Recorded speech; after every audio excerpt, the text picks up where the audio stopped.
से श्री सद्गुरु महाराज की जय। श्री सद्गुरु महाराज की जय। श्री सद्गुरु महाराज की जय। अखंड मंडलाकारं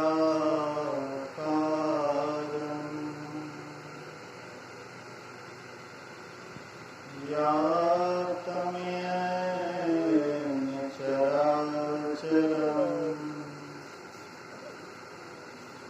तत्पदं दर्शितं येन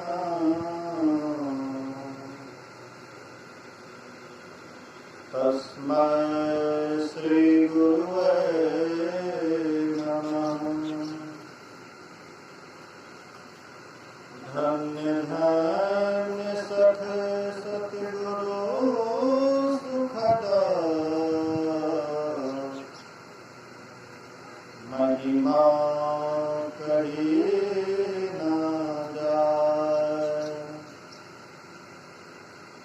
जो कछु कहो तुम्हारी कृपा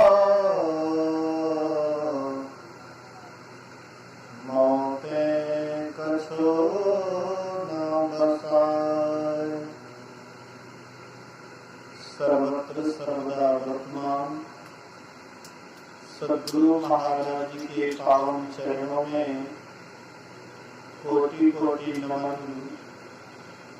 उपस्थित गुरुजन, धर्म प्रेमी सत्संगी बंधुओं, पूजनीय माताओं तथा भक्तिमती बहनों, मैं एक बार सादर निवेदन करूंगा कि जो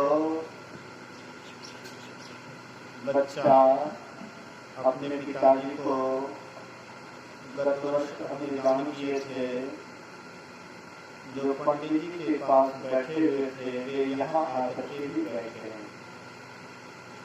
साथ ही साथ और भी परिवार के सदस्य हैं जो अभी तक यहाँ उपस्थित नहीं हुए हैं, उनसे भी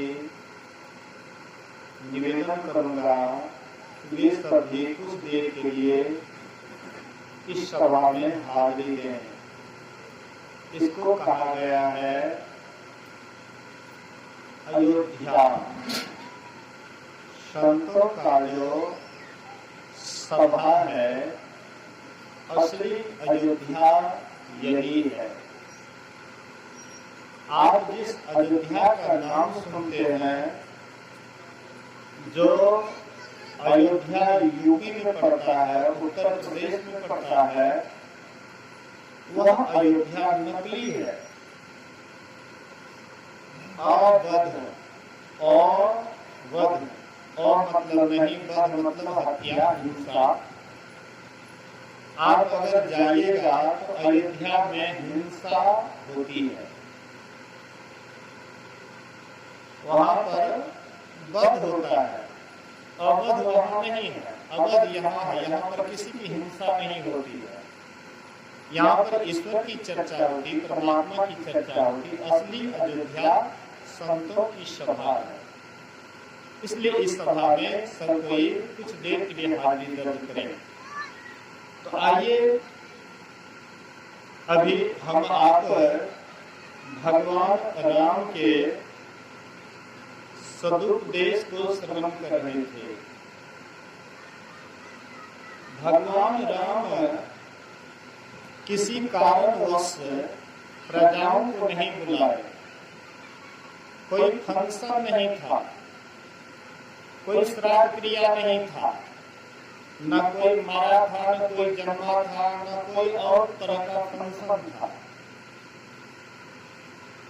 लेकिन अचानक भगवान राम सभी प्रजाओं को बुलाए। सभी प्रजाओं को बुलाने का कारण क्या था? भगवान राम को सबको नहीं बुलाना चाहिए, किसी किसी को बुलाना चाहिए, या जो ऊंचे जाति का है उसी को बुलाना चाहिए, ब्राह्मण को बुलाना चाहिए। लेकिन यहाँ पर भगवान राम सबको बुलाए, ब्राह्मण को बुलाए हैं, क्षत्रिय को भी बुलाए हैं, वैश्य को भी बुलाए हैं और शूद्र को भी बुलाए, स्त्री को भी बुलाए हैं, पुरुष को भी बुलाए हैं, बूढ़े को भी बुलाए हैं, जवान को भी बुलाए हैं और बच्चे को भी बुलाए, सबको बुलाए। सबको बुला करके भगवान श्री राम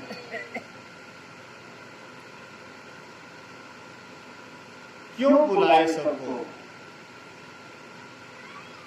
कारण था, भगवान राम के राज्य में सुनने में आता है कि कोई दुखी नहीं था, सभी प्रजागण सुखी थे। अगर खरा खोटा भाषा में कहिएगा, सत्य अगर कहिएगा तो कोई दुखी नहीं था, ये भी असंभव है। कोई दुखी नहीं था तो अचानक राम को राजगद्दी मिलने वाली थी तो वनवास कैसे हो गया? दुखी नहीं हुआ। राम जी को वनवास हुआ तो सीता और लक्ष्मण क्यों चल दिए? ये तीनों के जाने के बाद फिर महाराज दशरथ क्यों शरीर छोड़ दिए? दुखी नहीं था राम के राज्य में, ऐसी बात नहीं। हाँ, लेकिन इतना सुख था कि दुख का अनुभव नहीं होता था। सुख ज्यादा मिलने के बाद लोग दुख को भूल जाते हैं। बचपन में कितना दुख होता है वो बच्चा जानता है। अगर कोई बूढ़े से पूछिए कि बचपना कैसा था, बूढ़े कहेंगे आहा बहुत सुंदर, बहुत अच्छा। बचपना से सुंदर और कोई जीवन ही नहीं है।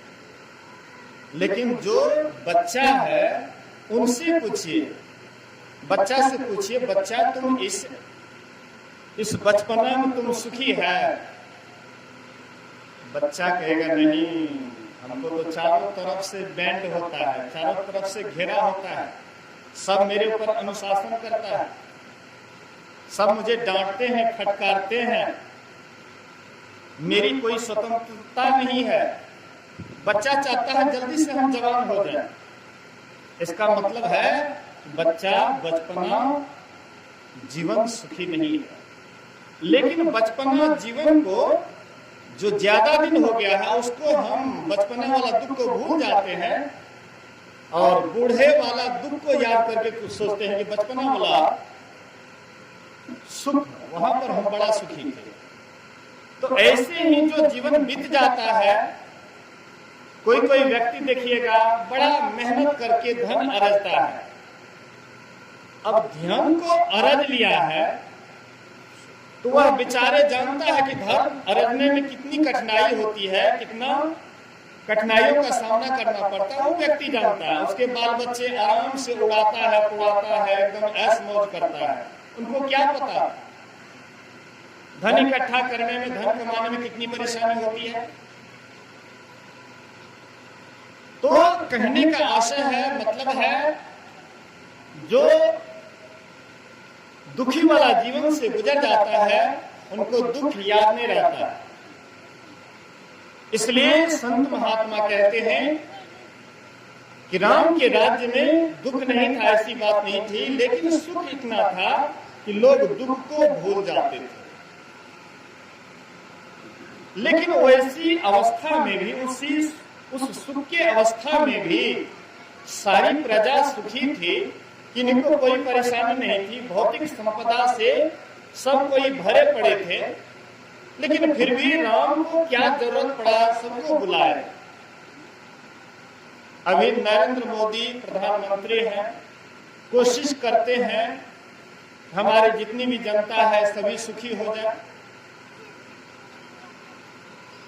मान लीजिए सबके पास में धन बराबर हो जाए तो क्या सब सुखी हो जाएंगे? रूस में रूस में पहले अमीरी गरीबी थी, लेकिन एक समय में रूस में क्या किए तो सबको बराबर धन कर दिए। रूस में सबको बराबर धन कर दिए। तो अभी जाकर के देखिए तो रूस के लोग बिल्कुल सुखी हैं, उनको कोई दुख नहीं है, सबको धन बराबर हो गया। लेकिन अब है पद का। कोई पद में बड़े हैं तो सोचता है कि हम बहुत अच्छा है, और कोई पद में नीचे है तो सोचता है हम कुछ नहीं है। झंझट संसार में कभी भी खत्म होने वाला नहीं है। राम भगवान सोचे होंगे कि लोग भौतिक संपदा को पा करके सोचता है कि हम पूर्ण सुखी हो जाएंगे, लेकिन आज तक कोई सुखी नहीं हुआ। सुख जब भी उसको मिलेगा, सुख जब भी मिलेगा वह बाहर के भौतिक संपदा में नहीं, अध्यात्म की खोज में मिलेगा। जब तक आध्यात्मिक जीवन उसका नहीं होगा तब तक वे कभी सुखी हो नहीं सकता है।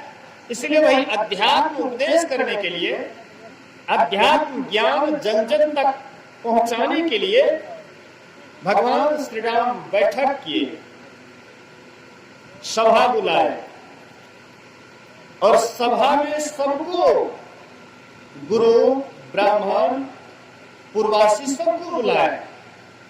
सबको बुला करके भगवान राम संबोधित करते हैं कि आप लोग ऐसा मत सोचिएगा कि ममता में आकर के हम आपको बुलाए हैं। रामेश्वर बाबू अपने पुत्र के वार्षिक श्राद्ध क्रिया के अवसर पर सत्संगी को बुलाए हैं, ममता में आकर के नहीं बुलाए। लेकिन परिवार में जितने भी कुटुंब परिवार है वो ममता में आकर के बुलाए। बेटी है तो ये पोती है या फलाना है चिलाना है, जो भी है, जिसको भी परिवार के लोगों को बुलाए हैं तो ममता में आकर के बुलाए। और सत्संगी साधु को बुलाए वो ममता में आकर के नहीं, फलाना बाबा या कोई बाबा को बुलाइए सत्संग करने। ये निर्ममता वाली बात है। अब ममता वाली बात जो परिवार को बुलाए, परिवार के सदस्य को बुलाए, कुटुंब को बुलाए, ये ममता बात को बुलाए। लेकिन भगवान श्री राम अपने कुटुंब किसी को भी नहीं, सारी प्रजा को बुलाए, केवल प्रजा को बुलाए। उसमें कोई भी मतलब जो है कुटुंब परिवार निमंत्रण देकर कहीं दूर से मंगाए हैं, ऐसी उसमें बात नहीं है। निर्ममता में आकर के सबको बुलाए, और सबको बुला करके राम भगवान कहते हैं कि देखो तुम लोग ऐसा मत सोचना कि ममता में आकर के मैं तुम लोगों को बुलाया हूं। वही मेरा सेवक है जो मेरे अनुशासन को मानता है। हाँ, अगर मैं तुम लोगों को बुलाया हूं, अगर कोई अनुचित बात कहूं तो तुम मुझे तुरंत चुप कर देना। अगर हित की बात करो तो सब कोई इसको मानोगे तो तुम्हारा ही कल्याण होगा। तो राम भगवान कहते हैं ये जो मनुष्य का शरीर है बड़ा भाग्य से मिला है। बोलिए श्री सद्गुरु। ख्याल को इधर रखिएगा। कोई बच्चे हैं या कोई और है, उधर ख्याल मत दीजिएगा। सत्संग में जो जितना ही एकाग्र मन से सुनते हैं वो कुछ ले करके जाते हैं। और सत्संग में बैठ करके अगर आपका ख्याल कोई बच्चा या इधर उधर में लगा रहेगा तो शायद आप यहाँ बैठ करके भी यहाँ का ज्ञान प्राप्त नहीं कर पाइएगा। ज्ञान से ही व्यक्ति महान होता है। जिसके पास भौतिक ज्ञान है वो भौतिक संपदा में महान है, और जिनके पास में अध्यात्म ज्ञान है वे अध्यात्म ज्ञान में महान है। भौतिक संपदा तो एक दिन छूट जाएगा, लेकिन अध्यात्म विद्या कभी भी समाप्त नहीं होता। ये सदा सब दिन एक रस रहता है। तो बढ़िया से ध्यान से सुनिए। तो भगवान राम कह रहे हैं कि तुमको जो ये मनुष्य का शरीर मिला है बड़ा भाग्य से मिला है, बहुत भाग्य से मिला है। कहिएगा कैसे, कौन भाग्य से कैसे मिला है? हम आप जितने भी मानव शरीर में हैं, इसके पहले हम लोग किस शरीर में थे? किसी के पास इसका है प्रमाण कि हम मनुष्य इसके पहले मनुष्य शरीर में थे कि देव शरीर में थे कि 84 लाख योनियों में भ्रमण कर रहे थे? राम भगवान कहते हैं आकर 4,84,000 कहते हैं ये 84 लाख योनियां हैं। 84 लाख योनियों में 4 खानी है, अंडज, पिंडज, उष्मज, अंकुरज, ये 4 खानी है और इसमें 84 लाख योनियां हैं। यह जीव कर्म के वश होकर के, कर्म के वशीभूत होकर के, जैसे आपके यहां बैल बंधा हुआ कर्म के अधीन होकर के, बैल को जो रस्सी लगी है कर्म के अधीन होकर के, ऐसे ही हमारे गले में भी 3 गुणों का रस्सी लगा हुआ है। बढ़िया से ख्याल रखिएगा, यह जीव को 3 गुणों के रस्सी से बांधा गया है, बांधा हुआ है। रजोगुण, सतोगुण, तमोगुण, ये 3 गुण की रस्सी, और यही 3 गुण के रस्सी में सब जीव बंधा हुआ है। और इसी बंधन होने के कारण ये जीव 84 लाख योनियों में भ्रमण कर रहा था। भ्रमण करते करते कभी कुत्ता में, कभी बिल्ली में, कभी सांप में, कभी छुछुंदर में, कभी पेड़ में, कभी पौधे में, जलचर, थलचर, नवचर, नाना, जे जड़ चेतन जीव जहाना। कहते हैं कि ये जितनी भी आप देख रहे हैं संसार में, जो भी योनियां देख रहे हैं, हर एक योनियों में यह जीव भटक रहा था, नाना प्रकार के दुखों को झेल रहा था, त्राहिमाम त्राहिमाम कर रहा था, हाय हाय पुकार रहा था, दुखी था, कष्ट में था, काफी पीड़ा में था, काफी दुख में था। ये दुखी देख करके, पीड़ित हो अवस्था को देख करके भगवान को नहीं रहा गया, उनको नहीं रहा गया। न माँ बाप, बच्चा जब कोई गलती कर देता है तो माँ बाप कहते चले जाओ मेरे घर से, निकल जाओ मेरे घर से। अब वही बच्चा जब भटकते भटकते दरिद्र हो जाता है, गरीब हो जाता है, बेसहारा हो जाता है, अंत में माँ बाप को दया आ जाती है, आहा गलती तो किए और उसको हमने फटकार दिया, इसका परिणाम भी ये काफी दिन तक भोग लिया, अब क्यों नहीं इसको गले लगा लें। वही बच्चा को फिर आप गले लगा लेते हैं। वैसे ही परमात्मा भी अकारण, बिना कारण के दया करने वाले परमात्मा क्या किए, देखा कि यह जीव भटक रहा है, मेरा ही संतान मुझसे हट करके दुखी हो रहा है, कष्ट में है, क्यों नहीं एक बार अवसर दिया जाए कि हमको वो प्राप्त कर ले। बोलिए श्री सद्गुरु महाराज की, मुझे प्राप्त करके मेरे जैसे हो गए, क्यों नहीं एक अवसर दिया जाए। और कारण ही दया करने वाले वे परमात्मा क्या किए, यह जीव को मनुष्य का शरीर दिया। इसलिए कहते हैं बड़े भाग्य से, मतलब कितना जगह आप भटक रहे थे, कीट पतंग, सांप चुचुंदर कहां कहां जा रहे थे, कई दुखों को आप झेल रहे थे, और कारण से नहीं करने वाले आपको परमात्मा मनुष्य का शरीर दिए तो बड़ा भाग्य से मिला कि नहीं मिला? बड़ा भाग्य से नहीं मिला। कहां कहां भटक रहे थे, कैसी कैसी आपकी दशा थी, भगवान दया करके मनुष्य का शरीर दिए, इसलिए बड़ा भाग्य से यह मनुष्य का शरीर हमें मिल गया। अब बड़े भाग्य से मनुष्य का शरीर मिल गया तो अब हम लोगों को क्या करना चाहिए? कुछ नींद में, कुछ भोग में, कुछ आलस में खोया, जब आया समय मौत का तो सिर धुन धुन करके रोया। तो कुछ नींद में, सोने में जीवन बिता दो। मां के गर्भ में 9 महीने तक सोया, बच्चा जब जन्म लेता है तो देखिएगा उसका नींद बहुत ज्यादा, जो जितना छोटा बच्चा होता है उतना लंबा सोता है।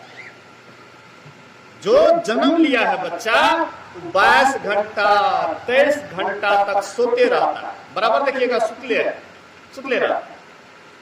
फिर वहीं से देखिएगा घटते जाता है, बच्चा का उम्र बढ़ते जाता है, नींद ऑटोमेटिक घटते जाता है।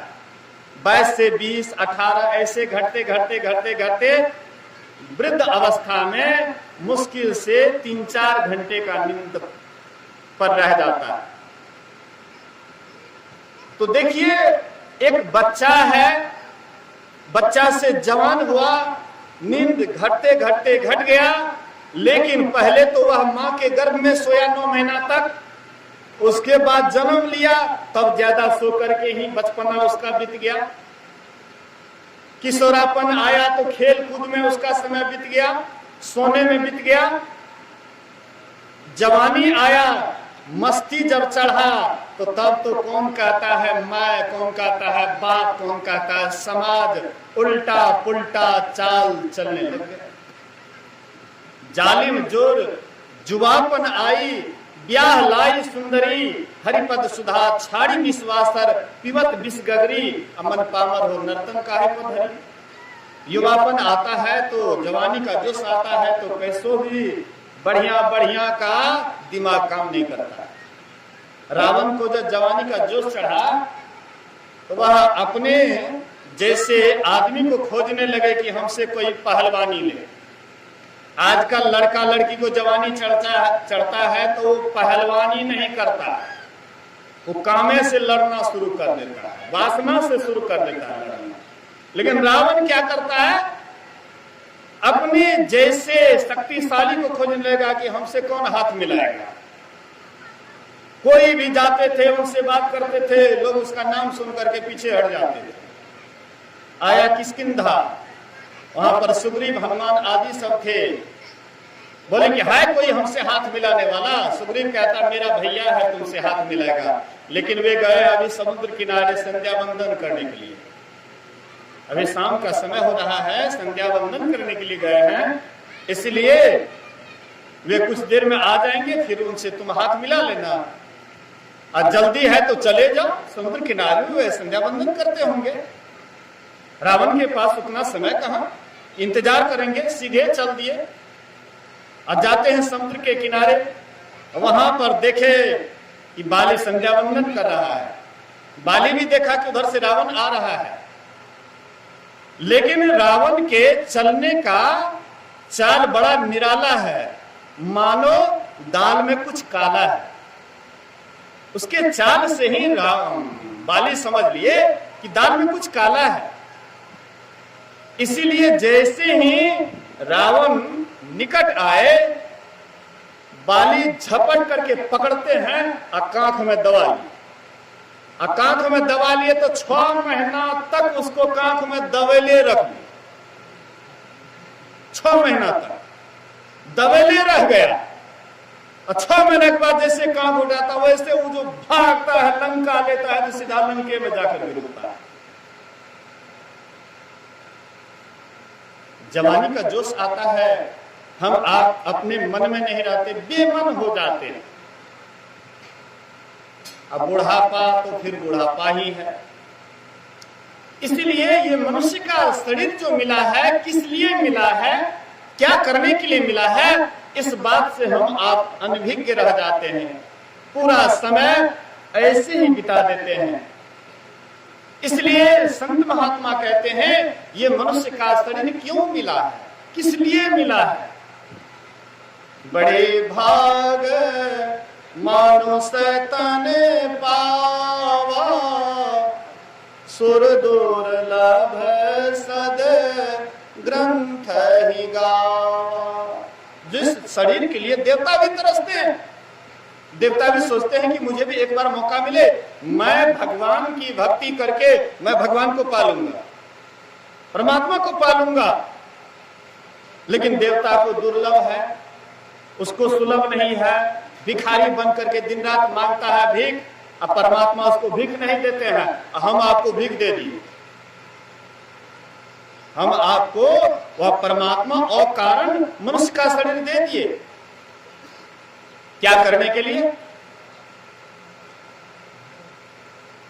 खाना पीना सो जाना, ये काम है पशु समाना जी। अब फिर मनुष्य देह क्यों धारी? हरि भजन करो सुखारी। आहार निद्रा भय मैथुनन जो सामान्य में तो पशु भी नरानाम ज्ञानम नरानाम अधिको विशेषो ज्ञान नहीं ना पशु भी समान। आहार नींद, आहार निद्रा, भय मैथुन अपने प्राण का डर, बाल बच्चे जन्म देना, ये चार काम पशु में भी है और ये चार काम मनुष्य में भी है। अगर चार ही के अंदर हम आप रह गए तो बिना पूछ के हम आप भी पशु है। जानवर के पास में पूछ है, हम लोगों के पास में पूछ नहीं है। बिना पूछ के हम आप भी पशु हैं। तो ये मनुष्य शरीर मिला है कौन काम करने के लिए? इस शरीर के लिए देवी देवता क्यों तरसते हैं? क्या विशेषता है इस शरीर में? जैसे हम इंद्रियों के भोग से इस मृत्यु लोक में तृप्त नहीं होते हैं, वैसे देवी देवता भी स्वर्ग में इंद्रियों के भोग से भी तृप्त नहीं है। हम लोगों के मन में होता है कि विषय भोग पर्याप्त मात्रा में मिल जाए तो हम तृप्त हो जाएंगे, लेकिन जिनके पास में पूरा विषय वस्तु भरा पड़ा है, इंद्र के पास में पूरा विषय वस्तु भरा पड़ा है, लेकिन इंद्र भी तृप्त नहीं है विषय भोग से। तो फिर हम लोगों को क्या करना चाहिए? संसार में रह करके संसार के नियम के अनुसार चलते हुए और हमारे अंदर में जो ये मानव शरीर में जो विशेषता परमात्मा ने दिया है, वह विशेषता है साधन धाम। यह शरीर में विशेषता अगर कुछ है तो वह है साधनों का धाम और मोक्ष का दरवाजा, हरिद्वार। हरिद्वार का नाम सुनते ही हम लोगों का ख्याल हो जाता होगा कि वही हरिद्वार जो उधर उत्तर प्रदेश उत्तराखंड के तरफ पड़ता है, वही हरिद्वार। नहीं नहीं नहीं, असली हरिद्वार यहाँ है, नकली हरिद्वार वो है। असली ऋषिकेश यहाँ है, वो नकली ऋषिकेश है। असली कुप्पा घाट यहाँ है, वो नकली कुप्पा घाट है। आप कहिएगा कि ये तो आप कटाक्ष करते। कटाक्ष नहीं करता हूं, कटाक्ष नहीं करता हूं, असली बात कहता हूं। आप ध्यान कीजिएगा, असली कुप्पा घाट का दर्शन होगा। अब कुप्पा घाट से थोड़े सा ऊपर बढ़िएगा तो गुरु महाराज के एकदम झकाझक देखना शुरू कर दीजिएगा। बोलिए श्री सद्गुरु महाराज की। अब वहां कुप्पा घाट में जाइएगा तो वही गुरु महाराज का समाधि मंदिर देखिएगा, निवास देखिएगा। उसमें भी झगड़ा चल रहा है, वो कहता है इसको मत तोड़िए, वो कहता है इसको तोड़ करके फिर नया बनाएंगे। वहां पर भी झगड़ा। यहाँ पर ध्यान दीजिए, कोई झगड़ा नहीं। यहाँ पर कोई नहीं कहेगा कि तुम काहे के लिए अंधकार से प्रकाश में जा रहे हो। तुम्हारे भीतर में गुरु महाराज एकदम लबालब भरा हुआ है। और वहां जाने के बाद आपको कुछ देर के लिए शांति मिलेगी, लेकिन यहाँ पर अगर गुरु के अगर थोड़ा सा भी गुरु का कुछ भी थोड़ा सा अनुभव कर लीजिए, चाहे स्थूल मूर्ति का ही अनुभव कर लीजिए, सूक्ष्म रूप का दर्शन करने के बाद तो फिर आपके भीतर में कितना मन प्रफुल्लित होगा वो तो अलग की बात है। तो संत महात्मा कहते हैं तुम्हारे भीतर में ही साधनों का धाम है। अब मोक्ष का रास्ता इसी शरीर में है। हम लोगों का ये 2 आंख है, 2 कान है, नाक के 2 छिद्र हैं मुंह के एक छिद्र है, 7 छेद है, नीचे में और 2 छिद्र है, मलमूत्र के छिद्र, कुल मिलाकर के 9 छिद्र है। और ये 9 छिद्र के ही अंदर हम आपका ख्याल बना रहता है। आंख से रूप देखते हैं, कान से शब्द सुनते हैं, नाक से गंध लेते हैं, जिह्वा से रसास्वादन करते हैं, चमड़ा से स्पर्श करते हैं। ये जितनी भी इंद्रियां हैं संसार के विषय वस्तु के ही तरफ जाती है और उसका ही ज्ञान कर पाती है, लेकिन परमात्मा का ज्ञान ये 9 दरवाजे से होने वाला नहीं है।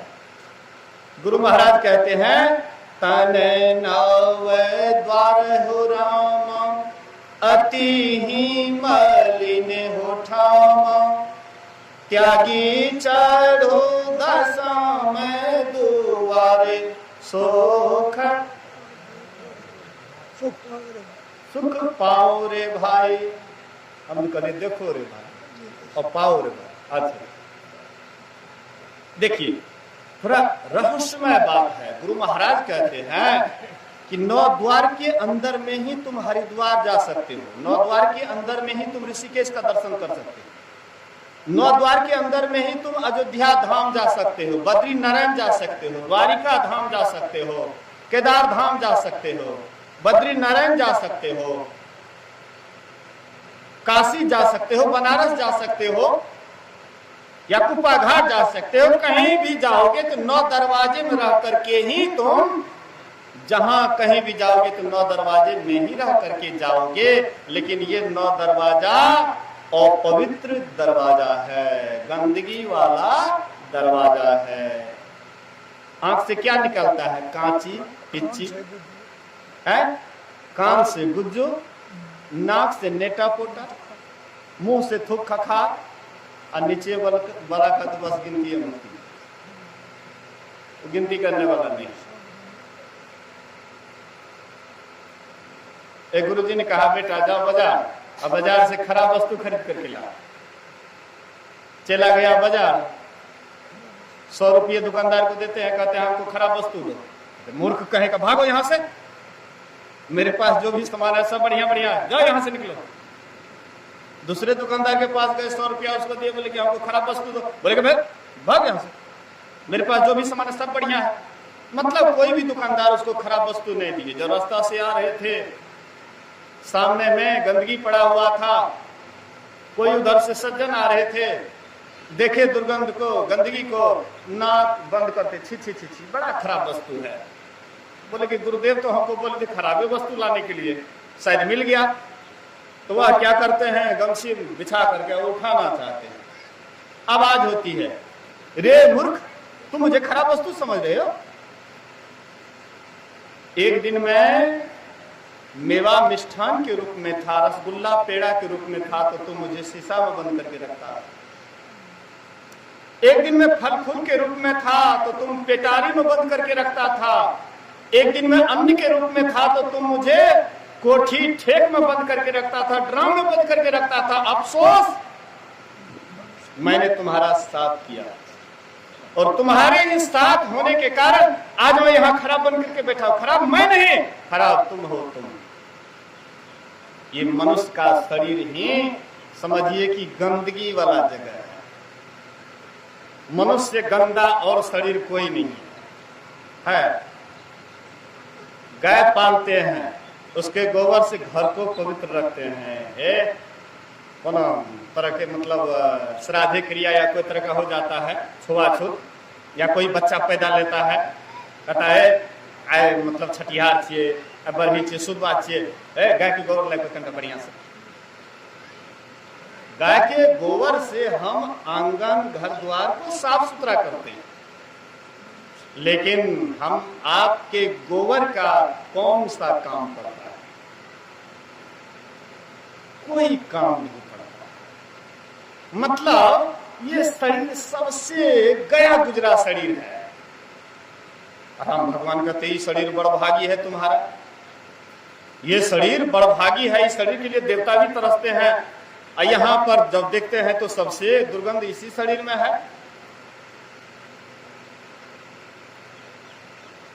एक राजा शिकार करने के लिए जंगल गया, देखा एक महात्मा जी को। महात्मा जी को देखते हैं कि एकदम ना बढ़िया से घर है, ना कोई कपड़े बढ़िया कपड़े की व्यवस्था है, ना अन्न पानी की व्यवस्था है। कहते महाराज जी चलिए मेरे यहाँ एकदम 2-3 मंजिला मकान बना हुआ, आलीशान भवन है, पूरा ऐश आराम का सामान भरा हुआ है। महाराज यहाँ पर क्या आप कुटिया में झोपड़ी में रहते, यहाँ पर कोई खास व्यवस्था नहीं, चलिए मेरे यहाँ। महात्मा जी कहते तुम्हारे महल से विषयों की दुर्गंध आती है, इसलिए मैं नहीं जाऊंगा। बोले महाराज क्या बात करते हैं, आप चल करके तो देखिए, वहां पर चंपा, चमेली, गुलाब, इतना सुंदर सुंदर फूल खिले हुए हैं, सेंट पर सेंट। महाराज आप क्या करें? बोले कि राजन मुझे यहीं से तुम्हारे महल से दुर्गंध आ रही, यहीं से हमको दुर्गंध बुझाता है, तुम कहते हो। बोले कि नहीं महाराज क्या करें?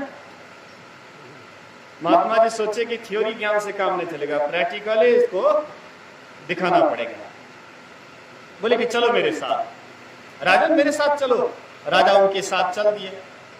पूरब की तरफ जा रहे थे, उधर चमारों की बस्ती थी जहां पर चाम का काम हो रहा था। कोई चाम को उल्टाता था, कोई पुलटाता था, कोई धोता था, कोई कुछ करता था, बच्चे लोग खेल रहे थे। उधर से जब पूर्वा हवा चली, सीधा एकदम दुर्गंध आया नाक के पास। राजा कहते महाराज कहाँ जा रहे हैं? उधर चाम से दुर्गंध आती है, चमड़ी की दुर्गंध आती है। महाराज इधर से घूम जाइए, मत उधर जाइए। बोले क्या हुआ? देखो तो वहां पर कोई चमड़े को उल्टाता है, कोई पुलटाता है, कोई सुखाता है, कोई कुछ करता है, बच्चे लोग खेलते हैं। लोगों को कहाँ दुर्गंध आती है और तुमको यहीं से दुर्गंध आती है? बोले महाराज वे वहां पर रहते रहते अभ्यस्त हो गए हैं, उनको आदत पड़ गया है, हमको आदत नहीं। महाराज घूम जाइए, हाथ जोड़ता हूं। बोले राजन तुम भी उस महल में रहते रहते विषयों का उपभोग करते करते, विषयों का आनंद लेते लेते वह दुर्गंध भी तुझे सुगंध में बदल गया है, इसलिए तुम्हें दुर्गंध नहीं आता है, लेकिन हमको तो यहीं से दुर्गंध आती है। एक गोढ़ीन बुढ़िया थी, गोढ़ीन बोलिए श्री सदगुरु। गोढ़ीन बुढ़िया थी, बराबर मछली बेचने के लिए जाती थी बाजार। एक बार बाजार से आ रही थी तो विलंब हो गया मछली बेचने में, कुछ विलंब हो गया, अंधेरा हो जाता है, एकांत रास्ता था, जाना कुछ दूर था। रास्ते में बाबा की कुटिया थी, वह चली गई कुटिया पर, खंजा उधरे रख दी कि कहीं महात्मा जी देखेंगे खंचा को तो हमको रहने के लिए नहीं देगा। महात्मा जी कहेंगे ये जाति की गोड़ी है, इसको नहीं रहने, तो उधरे रख दिए, चले गए वहां। महात्मा जी से कहते बाबा मैं रात भर ठहरूंगी, रात भर के लिए मुझे विश्राम करने का मौका दें। महात्मा जी बोले कोई बात नहीं। एक चबूतरा था, वहां पर बहुत रंग का फूल खिले हुए थे, सुंदर सुंदर फूल खिले हुए थे, चंपा, चमेली, गुलाब आदि आदि बहुत रंग के फूल खिले थे। वही चबूतरा। बोले माई तू यहीं पर विश्राम कर ले। वह माई वहां पर विश्राम करने लगी। रात भर वह बुढ़िया करवट बदलती रही, नींद नहीं आ रही थी। रात भर उलट पुलट एकदम करवट बदल छटपटा रही थी। महात्मा जी 2:30-3 बजे जगते हैं ब्रह्म मुहूर्त में ध्यान करने के लिए, तो देखते हैं कि बुढ़िया एकदम छटपट छटपट कर रही है। गए महात्मा जी, अरे बुढ़ी माई तुमको नींद नहीं आई? बोले बाबा ये अगल बगल में इतना दुर्गंध आता है बाबा की क्या करें, इसलिए नींद नहीं आई। महात्मा जी सोचे इसको दुर्गंध, अगल बगल में तो इतना सुंदर सुंदर फूल है, सुगंध पर सुगंध, यही कहता है दुर्गंध। कहते कहीं तो जाति गोड़ी तो नहीं है? बोले हाँ बाबा। तो तुम्हारे पास खंचा है ना? बोले कि हाँ बाबा। तो खंचा लेते हो? खंचा लेते आए। चलो तुम अपने नाक के पास इसको धर दो, नाक के पास धर दो और सो जाओ। जैसे ही वह वहां पर खंचा रखी, एकदम प्रगाढ़ निद्रा में बूढ़ी माई चली गई। सबको हंसी आ रही है, लेकिन हम सब वही बूढ़ी माई के तरह हैं। हम सब भी वही बूढ़ी माई के तरह है। विषयों का दुर्गंध हम आपको सबको सुगंध बुझा रहा है, अब परमात्मा का जो सुगंध आ रहा है आपके भीतर में, वो दुर्गंध बुझा रहा है। परमात्मा दिन रात हमें सुगंध पर सुगंध दे रहे हैं।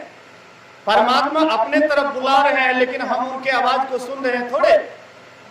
हम उनकी आवाज को नहीं सुन रहे हैं, सुन करके अनसुनी कर देते हैं। अब विषयों की तरफ दिन रात दौड़ते हैं, दुर्गंध की तरफ दिन रात दौड़ते हैं, और दौड़ते दौड़ते थक जाते हैं, बुढ़ापा आ जाता है।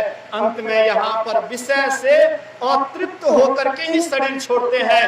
परिणाम होता है कि हम आपकी दुर्गति हो जाती है, नरक हो जाता है, और 84 लाख योनियों में हम भ्रमण करने लग जाते हैं। जिधर से आए फिर उधरे चले जाते हैं। इसलिए महापुरुष कहते हैं, सुनहरा अवसर मिला है, मनुष्य का शरीर मिला है। ये शरीर तुम्हारा बिल्कुल गया गुजरा ही है, ऐसा मत समझो। लैट्रिन पेशाब बनता है, मान लिए। दुर्गंध से दुर्गंध वस्तु निकलती है, उसके तरफ हम झांकते नहीं, मान लिए। लेकिन जितना जहां पर दुर्गंध होता है, वहां पर उतना ही सुगंध वाली व्यवस्था भी परमात्मा किए हुए हैं। गाय के शरीर में भक्ति करने का कोई तरीका वहां पर नहीं दिए हैं। गाय के शरीर में, गाय का शरीर पवित्र है, उसका गोबर पवित्र है, लेकिन उनके पास विवेक नहीं है। परमात्मा की भक्ति वे नहीं कर सकते हैं, साधनों के धाम को वे नहीं पा सकते हैं। लेकिन हमारे शरीर में दुर्गंध है, तो सुगंध भी इतना सुंदर परमात्मा व्यवस्था कर दिए हैं। अगर हम वहां पर चलें, नीचे चलेंगे, दुर्गंध की ओर चलेंगे, विषय की ओर चलेंगे, ऊपर चलेंगे, सुगंध की ओर चलेंगे, और परमात्मा जाकर के जहां मिलता है वह है आंख से ऊपर। आंख से नीचे पिंड कहलाता है, और आंख से ऊपर ब्रह्मांड कहलाता है। आप पिंड में रहिएगा, विषय में रहिएगा, 84 लाख योनियों में जाना पड़ेगा। 84 लाख योनियों में जाकर के स्वर्ग नरक नाना प्रकार के दुखों को झेलना पड़ेगा। आंख से ऊपर चलिएगा, स्वर्ग को कौन कहे, आपको परमात्मा का धाम, परम मोक्ष भी आपको मिल जाएगा। लेकिन आंख से नीचे चलने पर नहीं, आंख से ऊपर चलेंगे। इसलिए कबीर साहब कहते हैं, यह मानव तन है हीरा, मूर्ख समझे इसको खीरा। यह मानव तन है हीरा, मूर्ख समझे इसको खीरा। हमरा देख देख आवे पीरा रे, अभागा मन मारे, अभागा मन मार। ये मनुष्य का शरीर तुम्हारा हीरा है, हीरा, लेकिन आंख से नीचे नहीं। आंख से नीचे खीरा, आंख से ऊपर हीरा। आंख से नीचे रहिएगा तो खीरा का कोई खास कीमत नहीं होता है। गरीब आदमी भी 2-4 किलो ले आते हैं। देखिएगा ना, गरीब आदमी की यहाँ श्राद्ध क्रिया होता है, उसमें भी लोग सलाद चला देते हैं। बिना सीजन के खीरा, टमाटर आदि का सलाद चला देते हैं। लेकिन हीरा गरीब के नसीब में नहीं होता है, कोई धनियों के धनी होता है, उसी को हीरा मिलता है। ऐसे हम आप भी आंख से नीचे रहने पर हम गरीब से गरीब, कंगाल से कंगाल बने रहेंगे। हमारी कंगाली दूर नहीं होगी। आंख से जैसे ऊपर चलेंगे, हीरा रूपी परमात्मा को पाएंगे। तभी ये मनुष्य का शरीर आपका बड़भागी है, और नहीं तो अभागे है। यह मानव जन अनमोल रे, माटी में ना रोल रे। अब जो मिला है फिर न मिलेगा, कभी नहीं, कभी नहीं, कभी नहीं। इस बार मिल गया। सचेत होकर के आपने परमात्मा की भक्ति की, परमात्मा फिर दोबारा आपको मौका देंगे मनुष्य शरीर पाने का। इस बार अगर आपने मानव शरीर को प्राप्त किया, लेकिन परमात्मा की भक्ति से आपको कोई लेना देना नहीं रहा, संसार के झंझटों में ही आपका समय खत्म हो गया, तो फिर दोबारा परमात्मा आपको ये मनुष्य का शरीर नहीं देगा। किसी से आप कर्जा लिए, आप मूल सहित ब्याज को गमन कर लिए, फिर दोबारा जाइएगा मांगने के लिए, देगा। अरे मैं कम से कम ब्याज नहीं दे सके, कम से कम मूड़ो तो लौटा देना चाहिए। लाभे कारण मूल गमायो। लाभ करने के लिए आए मनुष्य के शरीर में, लेकिन यहां आकर के मूल को भी गंवा दिए। परिणाम क्या हुआ? फिर दोबारा परमात्मा मनुष्य का शरीर नहीं देंगे, फिर हमें 84 में भटकना पड़ेगा। एक राजा था, उसको 3 मंत्री था। राजा तीनों मंत्री से बोले कि जाओ बगीचा, और बगीचा जाकर के एक एक बोरा लो, वह बोरा में आम, सुंदर सुंदर पका हुआ आम तोड़ करके भर करके लाओ। एक मंत्री सोचता है कि लगता है कि राजा साहब का भेजा गड़बड़ हो गया, हम मंत्री हैं, सलाहकार हैं, हम उनके सलाह देने वाले हैं, ये हमको नौकर समझता है। कहता जब बगीचा, अच्छा राजा साहब को मजा चखा देंगे। वे गए बगीचा, सड़ा गला जैसे तैसे फल लेकर के अबूरा भर राजा को मजा चखाएंगे। दूसरे मंत्री गए, ओ राजा साहब ठीक नहीं किए, हम मंत्री हैं तो हमको मंत्री वाला पद पर, लेकिन हमको भेज दिया, चलो अब भेज दिए तो कुछ अच्छा कुछ खराब दोनों रंग का, कुछ सड़ा भी या कुछ अच्छा भी भर लिए। तीसरे मंत्री मन में सोचते हैं कि राजा हमारे मालिक है, वे तनख्वाह देते हैं और वे हमको जो आदेश कर दे वही हमारा कर्तव्य है। जब वे हमको फले के लिए भेजे हैं तो क्यों नहीं हम सुंदर सुंदर फल चुने। राजा हमारे मालिक हैं, हम उनके नौकर हैं, चाहे नौकर से जो काम करवा ले, तनख्वाह तो वही देते हैं हमको। गए एकदम पका पका सुंदर सुंदर, एकदम सुंदर सुंदर फल चुन चुन करके बोरा में भर करके लेते आए। राजा बोले तीनों मंत्री को एक एक कमरा में भर्ती कर दो और बाहर से ताला मार दो, जिनके पास में जो चीज है वही खा करके उसका जीवन बीतेगा।